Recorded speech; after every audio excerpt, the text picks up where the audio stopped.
This is nasty upper cervical instability that was kind of missed for about 6 months. Now, this has MRIs and this has DMX in our office. And this is why at CATS Chiropractic and Digital Motion X ray in Boulder, Colorado, we analyze the spine fully, especially after a trauma through a full range of motion, not a static flexion extension film and not a static or even a flexion extension MRI only. Now, I am sending this person for an upright MRI with flexion after what we saw, but take a look at this DMX.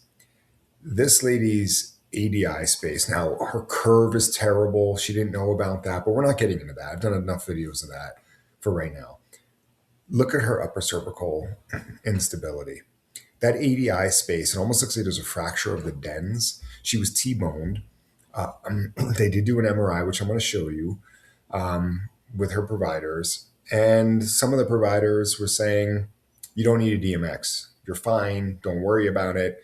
Headaches, pain in the back of the head, as well as other things. So look how horrible this is. Now, here's a static view where we have the normal curve and you can see the ADI space. And even in the static view, it looks terrible. That's a red flag. And then look at on the DMX with flexion and extension. Now, let me show you something interesting. When she goes into extension, it narrows down to about 4 millimeters, which is still over normal, but kind of comes back to within a normal range. Now, look at the MRI. What was the MRI? Her laying back with her head in extension. And look what the radiologist said about ADI space. It's within normal limits because at that point it is.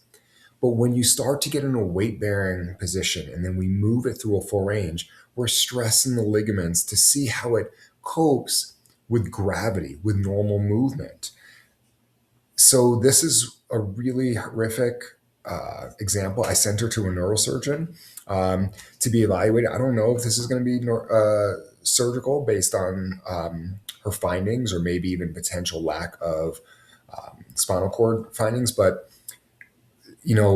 this is why we do what we do in our office. This is why we've been doing it for 20 years. This is why we publish papers on it. And this is why we really try to look at the overall mechanics. Now, there's a lot of other things that are happening here that we see on the DMX that we'll probably break down as well another time. But again, if you're suffering and you're with headaches and you're being diagnosed with headaches or whiplash, please give us a call so we can find out why you have headaches, why you have pain, why you have dizziness, especially if it's after a trauma.